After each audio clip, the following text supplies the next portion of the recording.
As to my own treatment while I lived on Colonel Lloyd's plantation, it was very similar to that of the other slave children.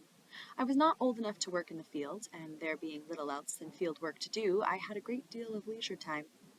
The most I had to do was drive up the cows at evening, keep the fowls out of the garden, keep the front yard clean, and run of errands for my old master's daughter, Miss Lucretia Auld.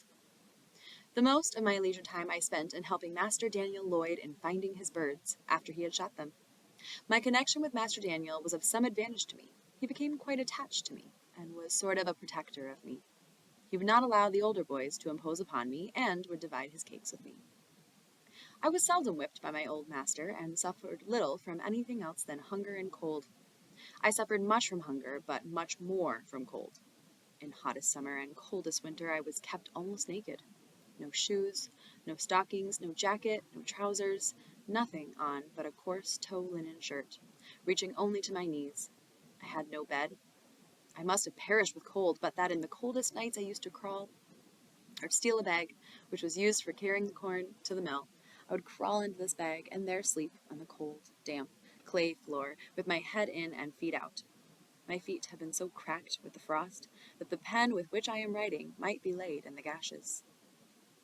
We were not regularly allowanced. Our food was coarse cornmeal, boiled. This was called mush. It was put into a large wooden tray or trough and set down upon the ground. The children were then called like so many pigs, and like so many pigs they would come and devour the mush, some with oyster shells, others with pieces of shingle, some with naked hands, and none with spoons. He that ate fastest got most. He that was strongest secured the best place, and few left the trough satisfied. I was probably between 7 and 8 years old when I left Colonel Lloyd's plantation. I left it with joy. I shall never forget the ecstasy with which I received the intelligence that my old master, Anthony, had determined to let me go to Baltimore, to live with Mr. Hugh Auld, brother to my old master's son-in-law, Captain Thomas Auld. I received this information about 3 days before my departure. They were 3 of the happiest days I ever enjoyed. I spent the most part of all these 3 days in the creek, washing off the plantation scurf and preparing myself for my departure. The pride of appearance which would indicate this was not my own. I spent the time in washing, not so much because I wished to, but because Miss Lucretia had told me I must get all the dead skin off my feet and knees before I could go to Baltimore, for the people in Baltimore were very cleanly and would laugh at me if I looked dirty. Besides, she was going to give me a pair of trousers, which I should not put on unless I got all the dirt off me. The thought of owning a pair of trousers was great indeed. It was almost a sufficient motive, not only to make me take off what would have been called by the pig drovers the mange, but the skin itself. I went at it in good earnest, working for the first time with the hope of reward. The ties that ordinarily bind children to their homes were all suspended in my case. I found no severe trial in my departure. My home was charmless. It was not home to me on parting from it. I could not feel that I was leaving anything which I could have enjoyed by staying. My mother was dead. My grandmother lived far off, so that I seldom saw her. I had 2 sisters and 1 brother that lived in the same house with me. But the early separation of us from our mother had well nigh blotted the fact of our relationship from our memories. I looked for home elsewhere, and was confident of finding none which I should relish less than the one I was leaving. If, however, I found in my new home hardship, hunger, whipping, and nakedness, I had the consolation that I should not have escaped any one of them by staying.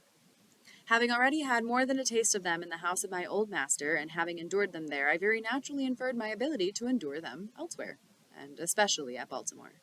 For I had something of the feeling about Baltimore that is expressed in the proverb that being hanged in England is preferable to dying a natural death in Ireland. I had the strongest desire to see Baltimore. Cousin Tom, though not fluent in speech, had inspired me with that desire by his eloquent description of the place. I could never point out anything at the great house, no matter how beautiful or powerful, but that he had seen something at Baltimore far exceeding, both in beauty and strength, the object which I pointed out to him. Even the great house itself, with all of its pictures, was far inferior to many buildings in Baltimore. So strong was my desire that I thought a gratification of it would fully compensate for whatever loss of comforts I should sustain by the exchange. I left without a regret, and with the highest hopes of future happiness. We sailed out of Miles River for Baltimore on a Saturday morning. I remember only the day of the week, for at that time I had no knowledge of the days of the month, nor the months of the year. On setting sail, I walked aft and gave to Colonel Lloyd's plantation what I hoped would be the last look. I then placed myself in the bows of the sloop, and there spent the remainder of the day in looking ahead, interesting myself in what was in the distance rather than things nearby or behind. In the afternoon of that day, we reached Annapolis, the capital of the state. We stopped but a few moments so that I had no time to go on shore. It was the first large town I had ever seen. And though it would look small compared to some of our New England factory villages, I thought it a wonderful place for its size, more imposing even than the Great House Farm. We arrived in Baltimore early on Sunday morning, landing at Smith's Wharf, not far from Bowley's Wharf.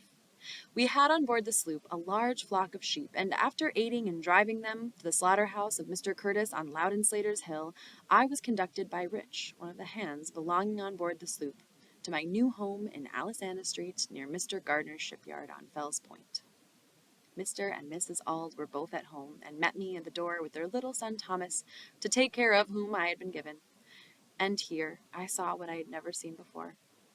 It was a white face beaming with the most kindly emotions. It was the face of my new mistress, Sophia Auld. I wish I could describe the rapture that flashed through my soul as I beheld it. It was a new and strange sight to me, brightening up my pathway with the light of happiness. Little Thomas was told there was his Freddie, and I was told to take care of little Thomas. And thus I entered upon the duties of my new home with the most cheering prospect ahead. I look upon my departure from Colonel Lloyd's plantation as one of the most interesting events in my life. It is possible and even quite probable that but for the mere circumstance of being removed from that plantation to Baltimore, I should have today, instead of being here, seated by my own table in the enjoyment of freedom and the happiness of home, writing this narrative, been confined in the galling chains of slavery. Going to live at Baltimore laid the foundation and opened the gateway to all my subsequent prosperity. I have ever regarded it as the first plain manifestation of that kind providence which has ever since attended me and marked my life with so many favors. I regarded the selection of myself as being somewhat remarkable. There were a number of slave children that might have been sent from the plantation to Baltimore. There were those younger, those older, and those of the same age. I was chosen from among them all, and was the first, last, and only choice. I may be deemed superstitious and even egotistical in regarding this event as a special interposition of divine providence in my favor, but I should be false to the earliest sentiments of my soul if I suppress the opinion. I prefer to be true to myself, even at the hazard of incurring the ridicule of others, rather than to be false and incur my own abhorrence. From my earliest recollection, I date the entertainment of a deep conviction that slavery would not always be able to hold me within its foul embrace. And in the darkest hours of my career in slavery, this living word of faith and spirit of hope departed not from me, but remained, like ministering angels, to cheer me through the gloom. This good spirit was from God, and to him I offer thanksgiving and praise.